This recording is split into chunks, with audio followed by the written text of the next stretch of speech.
विरोधी पक्षाने मांडलेल्या 293 या प्रस्तावावर समर्थन करण्यासाठी मी उभा आहे। आणि अध्यक्ष महोदय, मगाशी अतुल भातखळकर साहेबांनी उल्लेख केला, ही पहिलाच प्रसंग आहे की 4-5 प्रस्ताव एकत्रित आलेले आहेत। चार आहेत प्रस्ताव, 4 आणि जर जमलं तर अंतिम आठवडा प्रस्तावही आपण घेऊ शकतो 6। त्यामुळे अध्यक्ष महोदय, आपल्या सभागृहात अर्थसंकल्पाचं बजेट हे आतापर्यंत 5 आठवडे चालायचं, तेही बजेट आपण 3 आठवड्यात संपवायला लागलो। आपल्या अर्थ विभागाचं कामकाज झाल्यानंतर, डिमांड्स पूर्ण झाल्यानंतर किमान 1 आठवडा पुढे पाहिजे होता। अध्यक्ष महोदय, आपण त्या 4 सुट्ट्यामध्ये 4-5 सुट्ट्या झाल्या आणि त्यामुळं अतुल भातखळकर साहेबांना माझी विनंती आहे की आपणही पक्षात हे मांडा की विधानसभेचा आता 238 आहेत तुमच्याकडे, त्यामुळे घाबरण्याचं काही गरज नाही। त्यामुळे 5 आठवडे 6 आठवडे मी याच सभागृहात बघितलेलं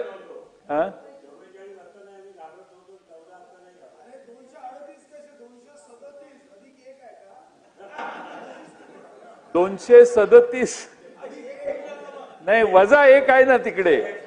माझं अध्यक्ष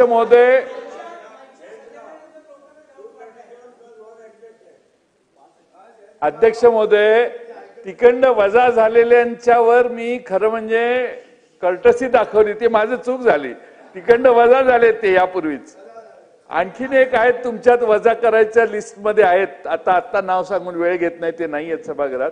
पण अध्यक्ष महोदय, आपल्या सभागृहात मी या ठिकाणी एक सुरुवातीलाच एक अतिशय मनाला सुन्न लावणारी एक मध्ये घटना घडली, त्याचा उल्लेख करतो। देऊळगाव राजा इथल्या शिवणी आरमाळ शिवारात कायम पाण्याची चणचण भासते, ती दूर व्हावी म्हणून कैलास नांगरे या युवा शेतकऱ्याने सगळ्या शेतकऱ्यांना घेऊन आंदोलन उभं केलं। आणि यंदा आता ओव्हरफ्लो झाले खडकपूर्णा धरण, तर खडकपूर्णा धरणातून शिवणी आरमाळला पाटबंधारे विभागाच्या लघु प्रकल्पात पाणी सोडावं, एवढीच त्याची मागणी होती। आणि आंदोलनानंतर शासकीय अधिकाऱ्यांनी कैलास नांगरे यांना पाणी सोडण्यावर लेखी आश्वासन दिलं होतं, पण मार्च महिना उजाडला तरी ही मागणी मान्य न करण्यात आल्यामुळं शेवटी या युवा शेतकऱ्याने टोकाचं पाऊल उचललं, विष पिऊन आत्महत्या करून आपलं जीवन संपवलं। अध्यक्ष महोदय, सुसाईड नोट मध्ये त्याने काय म्हटलंय, आमच्याकडे सिंचनाच्या सर्व सुविधा आहेत, परंतु तरीही पाणी येत नाही। माझ्यावर आता केळी आणि पपईच्या शेतात अंत्यसंस्कार करा व राख आनंद स्वामी धरणात टाका। मुख्यमंत्र्यांनी माझ्या मुलाचे पालकत्व स्वीकारावं। माझ्या मुलांचे शिक्षण करण्यासाठी मी असमर्थ ठरलो, स्वतः शून्य झालो, म्हणून त्यांनी सुसाईड नोट मध्ये लिहिले। अध्यक्ष महोदय, विशेष बाब म्हणजे या आधुनिक पद्धतीने शेती करण्याची आवड कैलास नांगरेला होती। त्या कैलास नांगरेला राज्य शासनाचा युवा शेतकरी पुरस्कार देण्यात आलेला होता। अशा शेतकऱ्यांनी आत्महत्या करावी लागणं ही महाराष्ट्राच्या दुर्दैवा दृष्टीने अत्यंत दुर्दैवी बाब आहे। अध्यक्ष महोदय, महात्मा फुलेंनी 1883 मध्ये शेतकऱ्यांचा आसूड हे पुस्तक लिहिलं, शेतकऱ्यांच्या व्यथा मांडल्या। ज्या व्यथा त्यांनी त्यावेळी मांडल्या त्या आजही तशाच आहेत, फारसा फरक नाही झालेला। अध्यक्ष महोदय, 1 जानेवारी 24 ते 31 डिसेंबर 24 या वर्षभरात मराठवाडा आणि विदर्भात 2706 शेतकऱ्यांनी आत्महत्या केल्या। सर्वाधिक आत्महत्या अमरावती विभागात झाल्या, 1069। संभाजीनगर विभाग, छत्रपती संभाजीनगर विभागात 952 शेतकऱ्यांची आत्महत्येची नोंद आहे।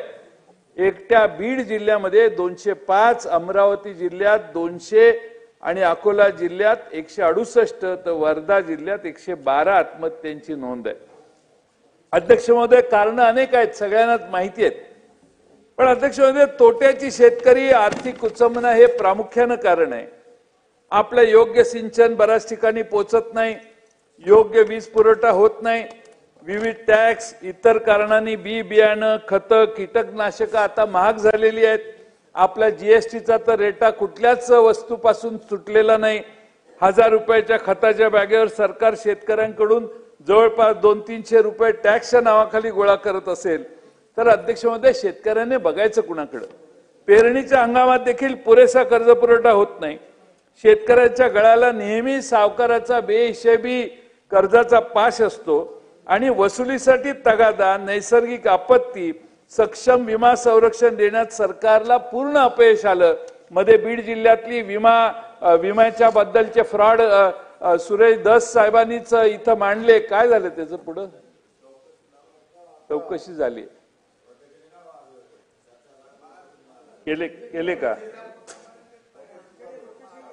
सगळ्या महाराष्ट्र चौकशी चालू आहे. अजितदादांनी सांगितलं चौकशी चालू आहे, तुम्ही बसा खाली, नो चर्चा. पण अध्यक्ष महोदय, बाजारात शेतीमालाची होणारी लूट, शेतीमालाला कमी भाव का, इतक्या समस्यांचा शेतकऱ्यांना तोंड द्यावं लागतं की तो तोट्यात जाणार काय फायद्यात येणार. आपण सगळ्या उद्योगांना फायदा कसा होईल हे बघायचा प्रयत्न वेगवेगळ्या मार्गाने करतो. तो इन्सेंटिव्ह देतो, काय काय देतो. शेती हा उद्योग महाराष्ट्रात, मी महात्मा फुलेंचं उदाहरण दिलं, तेव्हापासून आतापर्यंत हा किफायतशीर होतच नाही. याच्या मुळाशी सरकार कधी गेलंय का? तकलादू आपण वेगवेगळ्या हे काम करण्याचं काम करतो. आपण निवडणुका आल्यावर मोठमोठ्या घोषणा देतो.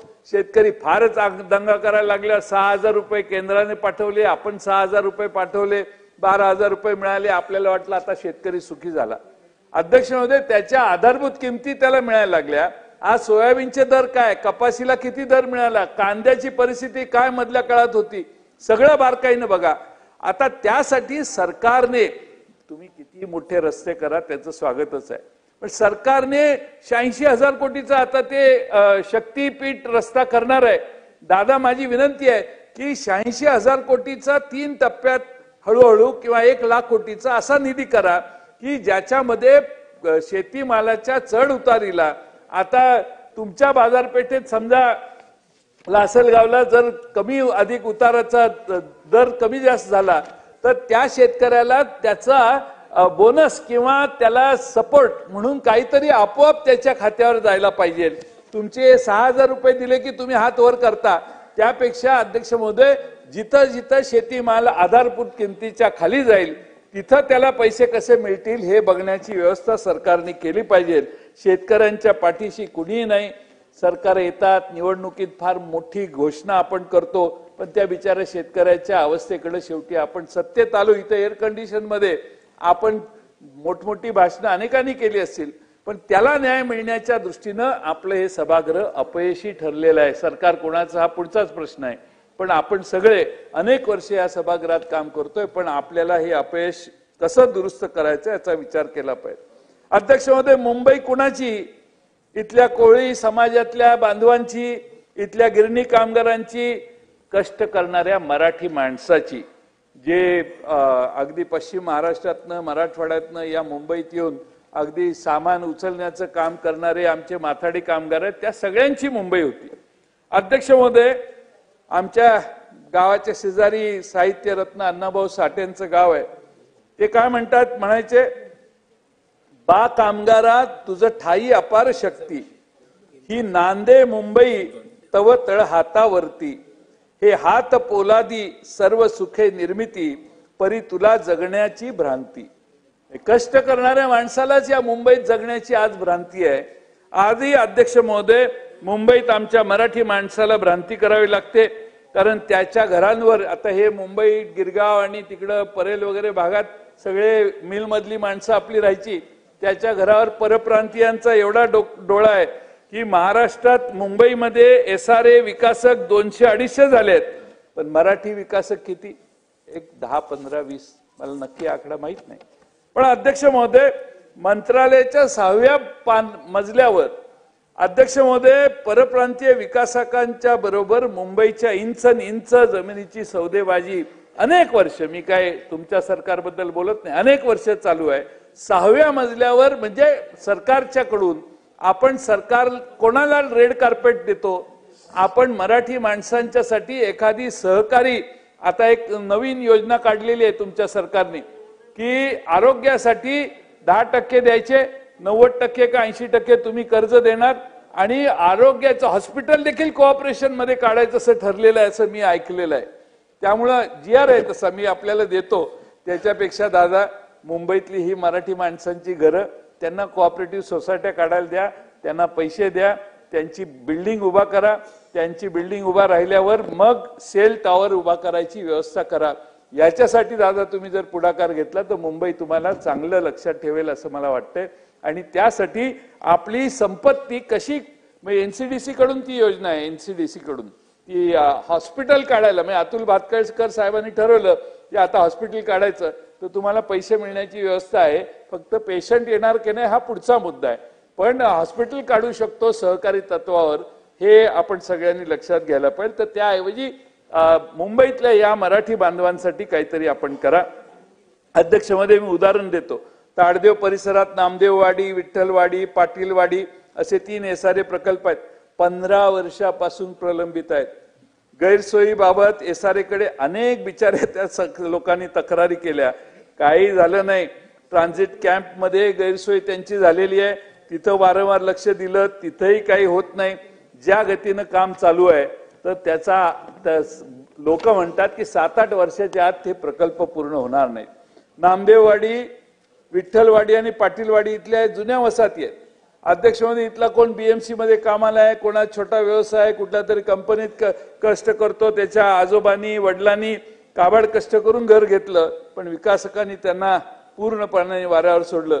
शेवटी ही लोक काय करतात, वसईला, विरारला, तिकडं पालघर जिल्ह्यात जाऊन राहतात आणि रेल्वेनं नाईलाजानं इथं येण्याचं काम, नोकरीवर कष्ट करायला येतात. आणि म्हणून सरकारने याच्याकडे लक्ष घातलं पाहिजे. अध्यक्ष महोदय, माझ्याकडे यादी आहे रखडलेल्या सगळ्या प्रकल्पांची. एक ब्ल्यू प्लॅनेट म्हणून कोऑपरेटिव्ह हाऊसिंग सोसायटी आहे 7 रस्त्याला.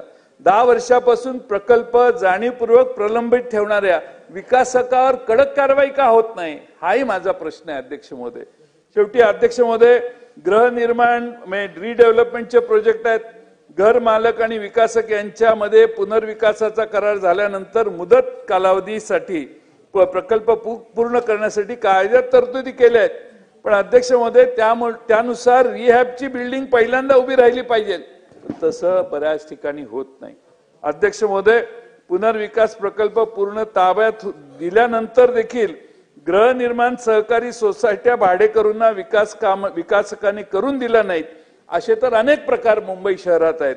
आणि असे गृहनिर्माण सोसायट्या न करून दिलेल्या विकासकावर फौजदारी गुन्हे का दाखल करत नाही, हा अध्यक्ष महोदय सरकारला आणि गृहनिर्माण खात्याला माझा प्रश्न आहे. अध्यक्ष महोदय, खरं म्हणजे एक काळा चौकीला बोडके कुटुंब होतं. त्यात बोडके कुटुंबात प्रणय बोडके म्हणून एक मित्रांबरोबर स्कूटरवरून परेलवरून दादरला होळीसाठी फुलं आणायला बिचारा गेला. शिवनेरी बस उलटी रॉंग साईडनं आली आणि त्यात तो चिरडला गेला. प्रणय बोडकेचा मृत्यू झाला. अध्यक्ष महोदय, हा 28 वर्षाचा युवक, 26 वर्षाची त्याची पत्नी, 1.5 वर्षाचं लहान बाळ, आज त्याचा मृत्यू झाला. आता शिवशाहीकडे प्रतापराव सरनाईक साहेबांना मी विनंती केली. ते म्हटले की रस्त्यानं चालत जाणाऱ्याचा ऍक्सिडेंट झाला तर त्याला भरपाई आहे, पण स्कूटरवर बसलेला असेल तर त्याला भरपाई नाही. आता शिवशाही भाड्यानं घेतली आहे म्हणतात, ते त्यांचंही बरोबर आहे, पण रॉंग साईडने शिवशाहीची बस आली आणि ऍक्सिडेंट झाला. 100% त्याची चूक आहे. अध्यक्ष महोदय, त्याला नुकसान भरपाई देणं हे फार महत्वाचं आहे, कारण त्याच्या कुटुंबाने पुढे काय करायचं हा प्रश्न आहे. अध्यक्ष महोदय, मध्ये अबू आझमींनी भातखळकर साहेब मध्ये सांगितलं की ती काय औरंगजेबाच्या वेळी भारतात हे होतं. औरंगजेबाच्या वेळी नाही, याच्या पूर्वीपासून भारतामध्ये पूर्ण भारताचा जगाशी व्यापार होता आणि म्हणून या देशात सोन्याचा धूर निघायचा 1500-2000 वर्षापूर्वी. आणि अध्यक्ष महोदय, धूर निघत होता म्हणून पश्चिमेकडून माणसं या देशात आली, परकीयांनी या देशाला लुटलं, आपली आर्थिक दृष्ट्या सुबत्तता जी काय होती ती सर्व उद्ध्वस्त केली. समाजात कलागुण विकसित सुबत्ता असल्याशिवाय होत नाहीत, अशी चांगली परिस्थिती अनेक वर्षापूर्वी होती. म्हणजे 0 ते 9 अंकाचा शोध किंवा निर्मिती देखील भारतातच झालेली आहे. त्याशिवाय कालगणना शक्य नाही. अवकाशातील ग्रह ताऱ्यांची स्थिती, त्यांच्या कक्षा, भरती, ओटी, ग्रहणे, त्याचे पृथ्वीवर होणारे परिणाम यांची माहिती आम्हाला भारतीयांना होती. हजारो गुरुकुले या देशात होती. ज्ञानार्जनासाठी मोठी मोठी विद्यापीठं होती. चाकाचा शोध देखील हजारो वर्षापूर्वी लागला. त्याशिवाय रथांची निर्मितीच होऊ शकत नाही. शेतातील नांगर आवश्यक आहे कळल्यावर नांगराची निर्मिती या देशात झाली. नांगर हे संस्कृती बदलाचं चिन्ह आहे. कंदमुळं, कच्चं भाजलेलं मांस खाण्यापेक्षा आपण नांगरानं शेती करून आपलं जगणं सुसह्य करू शकतो. हा विचार भारतात सुसंस्कृतपणाचा विचार 2000, 1500, 1000 वर्षापूर्वीपासून आहे. मी मध्ये एक आर्टिकल वाचत होतो. त्यात एक रशियन शास्त्रज्ञ सांगत होता की आम्ही म्हणजे ते जेव्हा कंदमुळं कच्चं मांस खात होतो तेव्हा भारतीय उपखंडात सप्तसुरांनी समृद्ध गायन वादन सुरू होते. आम्ही जेव्हा अन्नाच्या शोधात धावत होतो तेव्हा भारतीय उपखंडात रती महारथी होते आणि विमानशास्त्राचा अभ्यास सुरू होता, ज्याचे आज नकाशे मिळतात. आज जेव्हा प्रत्येक अवजड वस्तू उचलायला आम्हाला क्रेन लागते, तेव्हा हजारो वर्षापूर्वी भारतीय उपखंडात अवाढव्य इमारती व मंदिरे केदारनाथ सारखी उभी केली गेली. त्यावेळी म्हणजे भारत हा तंत्रज्ञानाच्या दृष्टीने देखील पुढे होता. अध्यक्ष महोदय, 1200 वर्षाचा इतिहास मग असा वाईट का झाला? आम्ही अचानक गुलाम का झालो? कारण स्पष्ट आहे. सावे साहेब, हे थोडं भर पडण्याची शक्यता आहे. जरा 5 मिनिट पाठीमागे शांतता घ्या.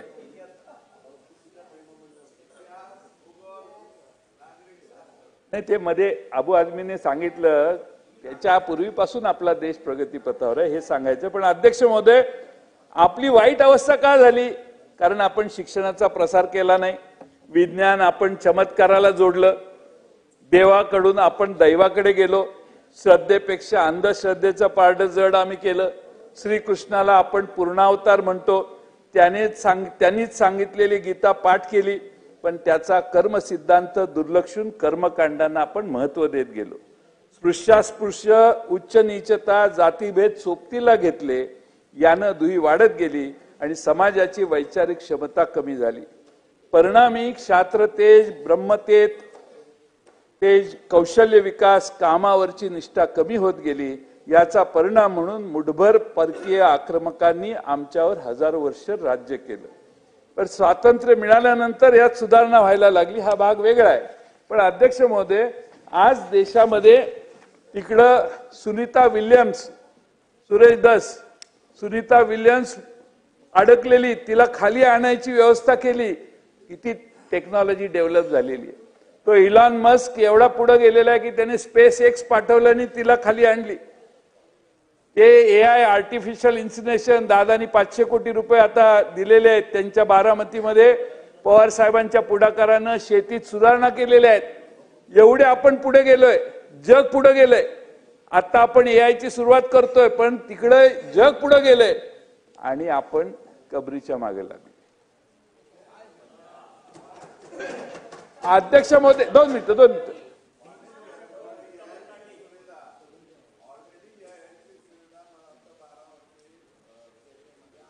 हो आहे,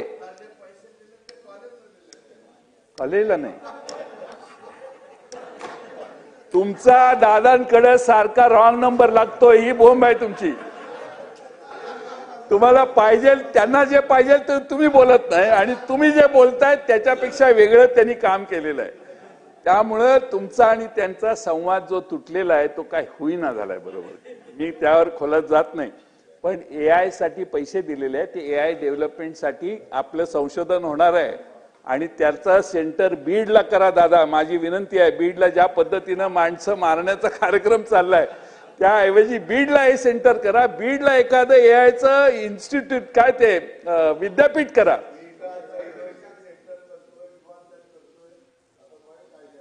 हा, पालकमंत्री आहेत ते.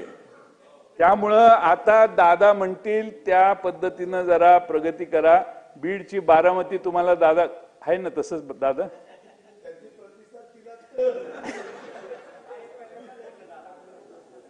अध्यक्ष महोदय, दादा, मला आता किती वर्ष आपण सरकारमध्ये काम केलंय, बीडची मानसिकता बदलण्यासाठी तुम्हाला प्रचंड कष्ट घ्यावे लागतील. सगळ्यात मोठं म्हणजे सारखं तिथं जाऊन बसावं लागेल. तुम्ही महाराष्ट्रात सगळीकडे जायचं बंद करा, फक्त बीडमध्ये जाऊन बसा. मानसिकता दुरुस्त केली पाहिजे. पण विनोदाचा भाग सोडून द्या. या ठिकाणी आज सरकारी पक्षाने मांडलेले अनेक मुद्दे आणि सत्तारूढ पक्षाने मांडलेले मुद्दे अनेक मुद्दे आहेत. मी या ठिकाणी विरोधी पक्षाच्या वतीनं मांडण्यात आलेल्या प्रस्तावाला पाठिंबा देतो आणि माझे 2 शब्द पूर्ण करतो. बाबाजी काळे.